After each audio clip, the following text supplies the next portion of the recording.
Alright guys, today we're going to be changing out a stock rear differential cover on a 2017 Jeep Rubicon JKU Hard Rock Edition.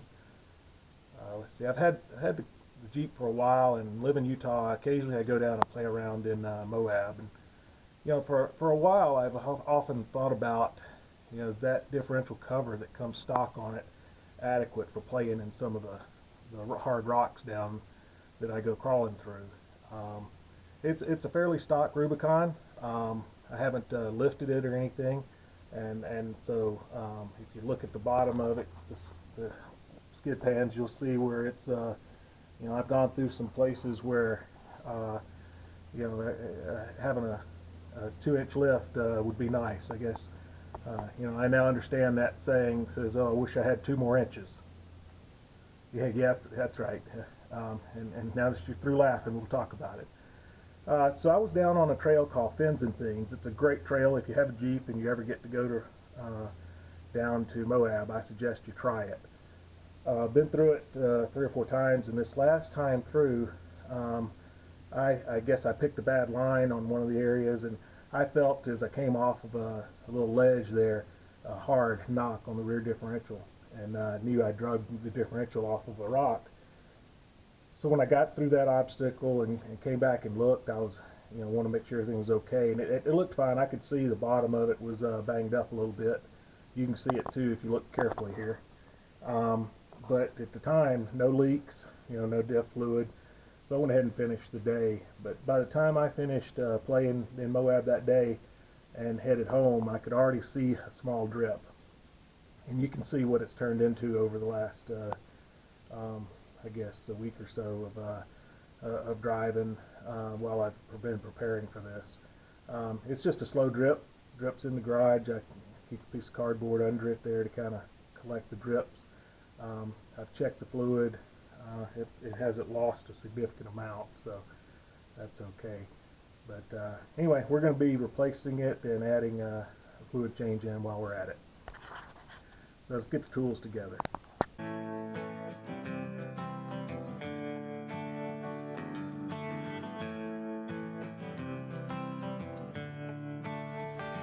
Okay, we've assembled the tools I think we'll need. I had some ratchets, extensions, the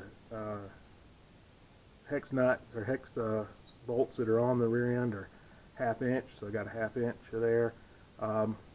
Based on the suspension components, one of the bars is going to be make it hard to get to one of the bolts, and so I probably have to use a regular wrench on that one instead of a ratchet. But we've got the torque wrench to go back together, and you can see here I'm going to replace it with a Bombshell by Poison Spyder. I looked around. I actually was originally going to look at a couple others like G2, but while I was searching the internet, I found this Bombshell. It has a very low profile edge that's less likely to get caught if you do drag off a rock, and it actually found a smoking deal. I got it for $60 online. It comes black powder coated, and then I actually did a little red powder coat on the Spyder to give it a little custom look, and you'll see that in a second. But that's what we're going to be doing, and so let's get started with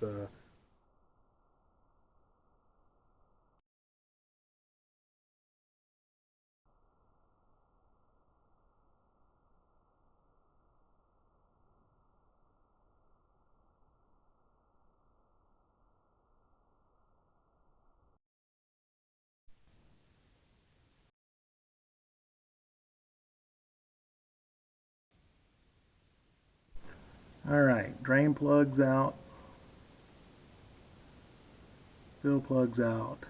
The drain plug, magnetic drain plug on the Dana 44 Jeep Rubicon. You can see it's got some gunk accumulated on it. We'll wipe it up, get it nice and clean and ready to go. While we finish letting this drain, then we'll pop the cover off.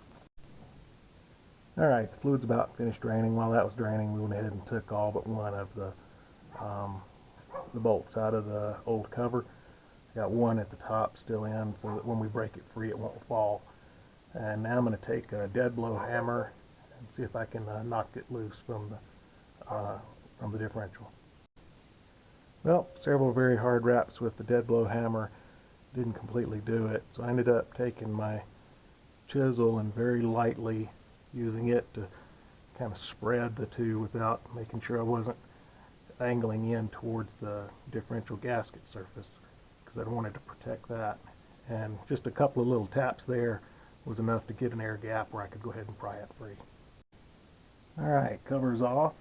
Looking inside, the gears overall look good. I'm going to take an old piece of t-shirt that I've cut and kind of put up around the gears, and then so that I keep the trash out of there, is I take a gasket scraper and go around and clean up the gasket surface.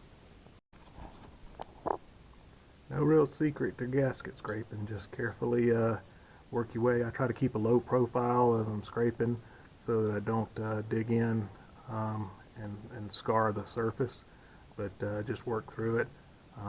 I'll come back with like a Scotch-Brite pad and try to clean up some, but I try to get the bulk stuff off with this flat scraper first, and then come back through and Scotch-Brite pad it to clean up the last little bit. Alright, so I finished cleaning the gasket surface. You can sort of see what it looks like around. I did notice that when I had that hard hit on the rock, it actually smashed in the bottom lip of the gasket surface. There's a rough spot right along there where you probably can't see it on the camera, but there's a little rough spot. I don't want that to cause, that's where the leak was, and I don't want that to cause me not to get a good seal. So I'm actually going to take a file and see if I can file that rough spot back a little bit without getting into the gasket surface. So I'm going to be coming at an angle away from the gasket surface like that, and just try to file the rough edge off of that where it was mashed in. I doubt you can tell that close. I'm trying to give you a pretty good close-up, but maybe you can. I basically filed down that little spot there, and so it's smoother now. Laid a little straight edge across it there, and didn't get into the main surface of the sealing surface. Just took that ridge off the outer edge there so it wouldn't hold the cover back. If you look inside the bolt holes, you'll see some of the RTV is still up inside there, and so I've got a little pick. I'm going to go along each of the bolt holes and clean out that RTV so we get a good seal, a good torque on all the fresh bolts. Ready to assemble. I finished cleaning the old differential out, sprayed it with brake cleaner and stuff, and so I'm letting the brake cleaner evaporate and dry. While I'm doing that, we're getting the new differential ready. I thought I'd show you the new one. So you see here, this is the original one that came off. You can see it's a stamped metal, fairly thin, but what it looks like. Pretty clean when it came out. That's what it looked like on the inside of the differential. Here's the Poison Spyder Bombshell. You can see how much beefier it is. I mean, it's solid, it's heavy, and this is what it looks like. It comes with the hex screws and the lock washers, a new drain plug, and some RTV sealant. I am going to use the Lube Locker LR44 dry silicone gasket instead of RTV. Read some good things about it, so I'm going to try that. And I'm going to be using Royal Purple 75 140 gear oil, so that'll give you a feel for what things will look like. And here's the artwork I did on the back side to kind of customize the bombshell a little bit by taping it. It comes black powder coated, and then I taped it and painted the spider, raised spider part, kind of a red color. Alright, here's the finished product. I've got the Poison Spyder Bombshell cover on with the Lube Locker gasket. Used all the new hardware that came with the bombshell cover and put everything in. Hand tightened first time around very lightly, then went back in a crisscross pattern to 15 foot-pounds with a torque wrench, and then came back a second time through to 25 pounds with a torque wrench. There is one bolt at the 10 o'clock position, you'll see. Torque wrench can't get to it. There's no way to, that's the one bolt you can't get a torque wrench on.